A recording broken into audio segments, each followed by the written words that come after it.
प्रिय विद्यार्थियों, आज हम छायावादी कवयित्री महादेवी वर्मा के गीत मैं नीर भरी दुख की बदली से व्याख्या देखेंगे।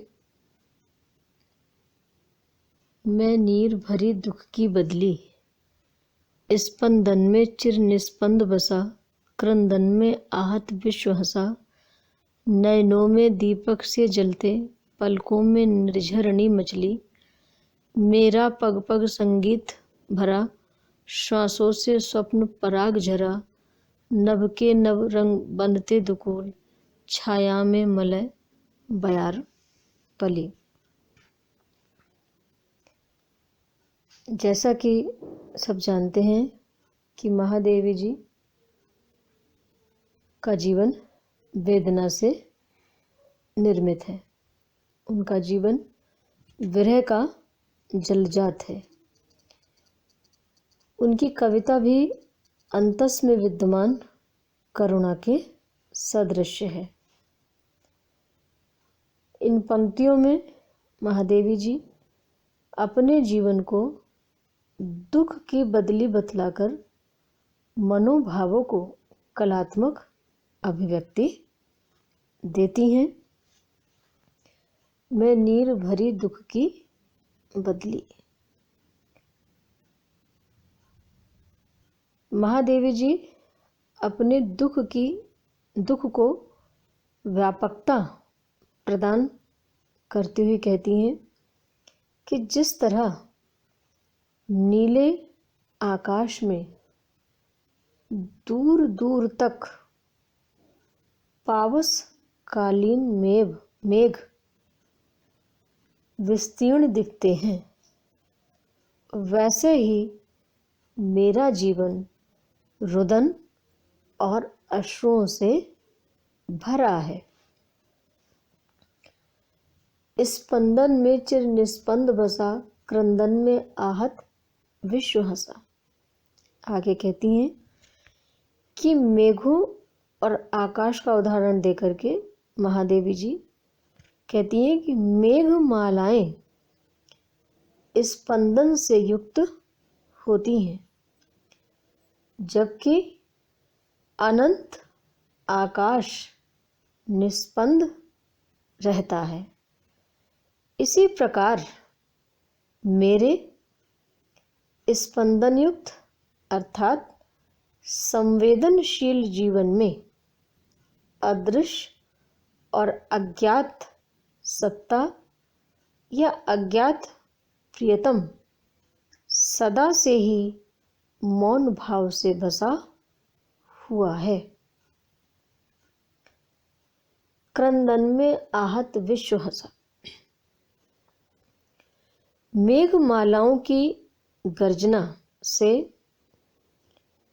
मेघमालाओं के क्रंदन से जो पीड़ित संसार है वो हर्ष उल्लास से भर उठता है। तात्पर्य कि मेघमालाओं को या जो काले काले मेघ जो उमड़ घुमड़ करके आते हैं, आकाश में चारों ओर आच्छादित हो जाते हैं, तो उसको देख करके संसार हर्ष और उल्लास से भर जाता है। आशा है यह कि अभावों से ग्रस्त पीड़ित मानवता को देख करके महादेवी कहती हैं कि मैं जब करुण क्रंदन करती हूँ तो उससे सहानुभूति का अनुभव कर यह सारा संसार विश्व प्रसन्नता से, ये सारा संसार या विश्व प्रसन्नता से भर जाता है।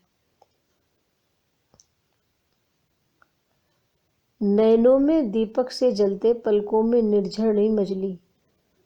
मेरा पग पग संगीत भरा, श्वासों से स्वप्न पराग झरा। आगे महादेवी वर्मा कहती हैं मेघ और आकाश का उदाहरण देकर के कहती हैं कि मेघमालाएं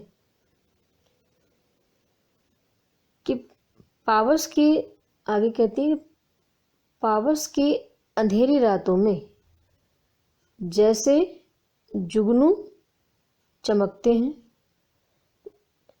और वो अपना आलोक चारों ओर फैलाते हैं, वैसे ही मैं अपने नेत्रों में वेदना का दीप जला करके आशा रूपी आलोक बिखेरती हूँ, आशा रूपी आलोक दिखाती हूँ।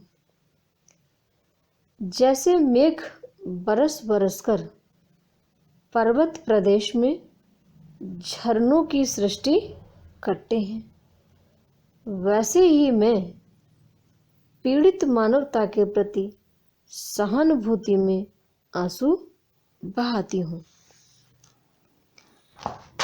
मेरा पग पग संगीत भरा, श्वासों से स्वप्न पराग झरा, नभ के नवरंग बुनते दुकूल, छाया में मलय बयार पली। आकाश में घन गर्जन की भांति ही मेरे प्रत्येक पग की गति में संगीत भरा है, अर्थात मेरी गतिविधियां संगीत जैसी श्रुति मधुर है। हवा चलने से जैसे फूलों से पराग झरता है, वैसे ही मेरे सांसों से कल्पना रूपी मधुर पराग झरता है, अर्थात मैं प्रति पल नई नई कल्पनाओं में डूबी रहती हूँ। नभ के नव रंग बनते दुकूल, छाया में मलय बयार पले। आगे कहती हैं, जैसे आकाश में नए नए रंग उसका आवरण बुनते हैं, वैसे ही मेरा मन नवीन भावों के गीतों की सृष्टि करता रहता है। छाया में मलय बयार पल, चंदन वृक्ष की छाया में जैसे सुरभित पवन बहती है, वैसे सुखद और शांतिदायिनी स्मृतियां इस जीवन को दुलराती हैं।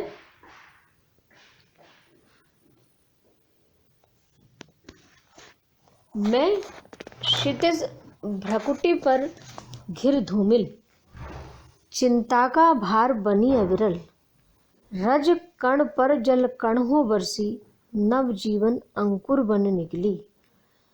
पथ न मलिन करता आना, पद चिन्ह न दे जाता जाना, सुध मेरे आगम की जग में, सुख की सिहरन हो अंत कली। आगे इन पंक्तियों में महादेवी जी कहती हैं कि वर्षा ऋतु में दूर क्षितिज रेखा पर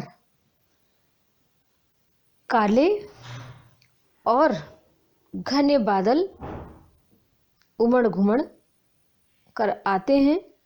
चारों ओर बादल यानी चारों ओर धुआंरे बादल घिर जाते हैं, क्योंकि उनसे जल का सघन भार और अधिक नहीं सहा जाता और वे धूल कणों पर जल बिंदु के रूप में बरस जाते हैं।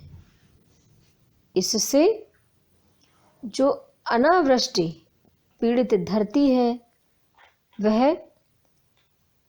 हरी भरी हो जाती है, उसमें धरती नव अंकुरों से हरी भरी हो जाती है।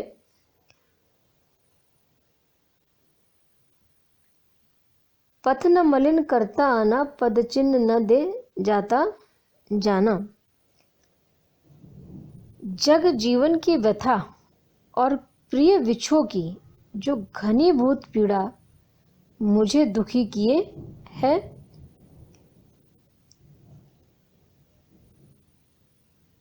वो कहती हैं कि पथ न मलिन करता आना,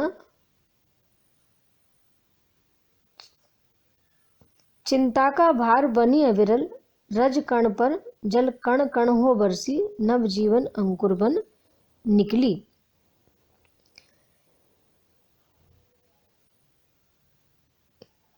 इसी प्रकार मेरी भौहों पर चिंता के बादलों का भार देखा जा सकता है। जग जीवन की व्यथा और प्रिय विछोह की जो घनीभूत पीड़ा मुझे दुखी किए है, पीड़ित मानवता को देख मैं करुणा जल से भर जाती हूँ और सहानुभूति व संवेदना की वर्षा से उसे सरलता और सुख प्रदान करने का प्रयास करती हूँ। फलतः दुखी और निराश मानवता आशा रूपी अंकुर से सुशोभित हो उठती है।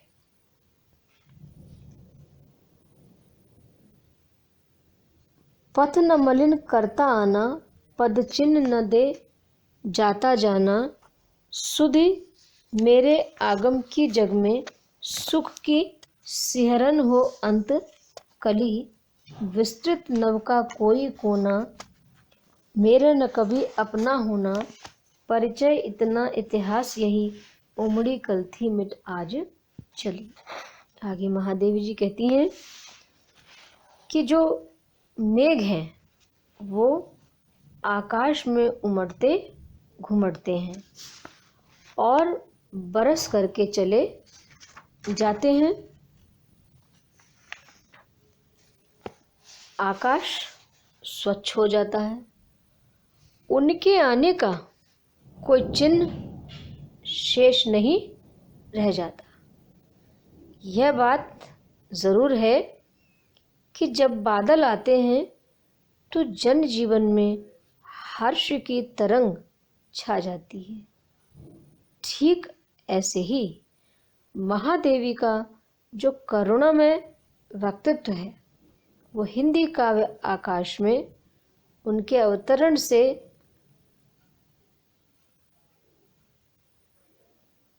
खिल उठा है।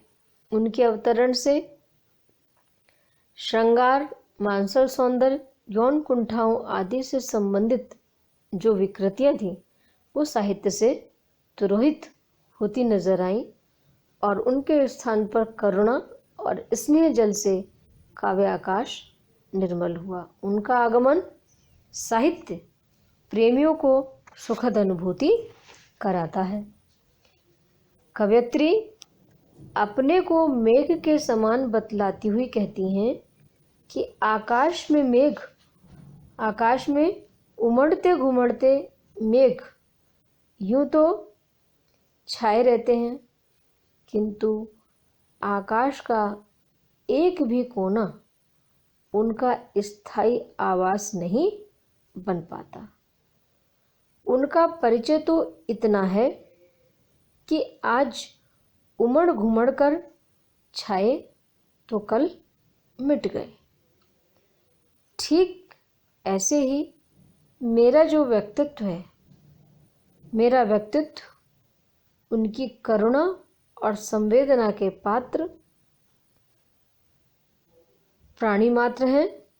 पशु, पक्षी, मनुष्य और सभी वे किसी एक की नहीं हैं और न कोई उनका अपना है। मानती हैं कि मेरा जीवन तो नश्वर है, मेरा जीवन क्षणभंगुर है, आज हूँ तो कल मिट जाऊंगी।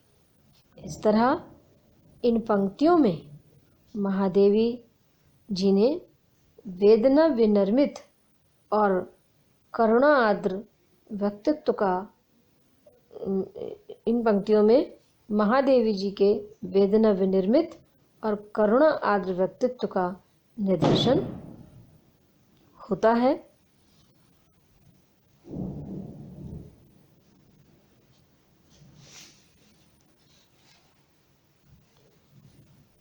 इन पंक्तियों में महादेवी जी के निजी जीवन की जो व्यथा है वो भी देखी जा सकती है।